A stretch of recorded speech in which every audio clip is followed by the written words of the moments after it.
ស្ដីប្រិមិត្តអ្នកស្នេហាវិស័យកីឡាបាល់ទាត់ទាំងអស់គ្នាវិលជួបគ្នាការជាថ្មីម្ដងទៀតហើយជាមួយនឹងការវិភាគបាល់ទាត់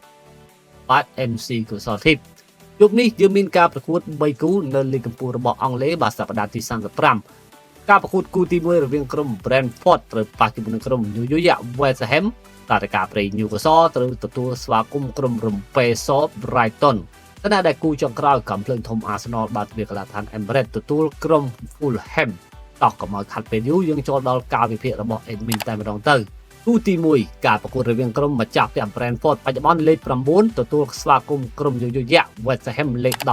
17គិតពីចំនួន5ប្រកួតចុងក្រោយដែលប៉ះគ្នាបាទក្រុមកម្មវិធីបាទក្រុម Brentford បាទគឺឈ្នះ2លើកបាទស្មើ2និងក្រុម West Ham ឈ្នះ1លើកការប្រកួតចុងក្រោយរបស់ក្រុមម្ចាស់ផ្ទះ Brentford បាទគឺចាញ់ទៅលើក្រុមបិសាចក្រហមក្រៅទឹកដី1-2ចំណែកក្រុម New York West Ham គឺធ្វើបានល្អបាទគឺឈ្នះទៅលើក្រុម Everton ទឹកដីរបស់ខ្លួននោះគឺ2-1ដល់គូទី1នេះដែរបើតាមការវិភាគរបស់ admin បាទក្រុមទាំងពីរនេះមិនស៊ីគ្នាទេបាទអាចនឹងត្រឹមស្មើគ្នាប៉ុណ្ណោះបាទ1-1អញ្ចឹងបងប្អូនអាចរើសបានទៅលើក្រុមបាទ New York West Ham យើងរងទៅបងប្អូនបាទចូលមកដល់គូទី2វិញបាទរវាងក្រុមចាស់ផ្ទះបាទ Newcastle បច្ចុប្បន្នលេខ16អត់ទាន់សម្បត្តិភាពទេប៉ះជាមួយនឹងក្រុម Rempeysa Brighton បាទបច្ចុប្បន្នលេខ6ក្រុមទាំងពីរនេះបាទធ្លាប់ប៉ះគ្នាបាទចំនួន5លើបាទគ្រប់កម្មវិធីបាទគឺក្រុមម្ចាស់ផ្ទះបាទ Newcastle បាទគឺអត់ដែរឈ្នះទេបាទទៅលើបាទ Brighton បាទគឺចាញ់បាទរហូតដល់4ប្រកួតហើយបាទស្មើ1ប្រកួតការប្រកួតចុងក្រោយរបស់ក្រុមតបាទគឺចាញ់ទៅលើកំភ្លើងធំ Arsenal 1-0 បាទក្រៅទឹកដីតែ Brighton បាទគឺលុតទៅលើបាទក្រុមតោ Chelsea បាទក្នុងទឹកដីរបស់ខ្លួននោះគឺ3-0តាមការវិភាគរបស់ admin បាទសម្រាប់ Newcastle ជាមួយនឹង Brighton នេះ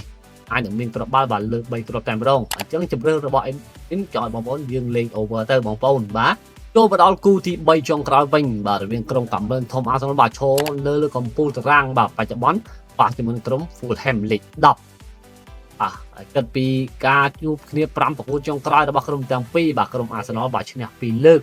បាទស្មើ2និងក្រុម Fulham ឈ្នះ1លើកដែរណា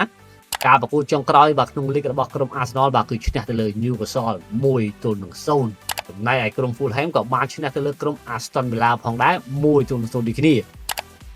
នេះបាទតាមការវិភាគរបស់ admin បាទគូទី3ចុងក្រោយនេះបាទក្រុម Arsenal នៅតែឈ្នះក្នុងទឹកដីរបស់ខ្លួន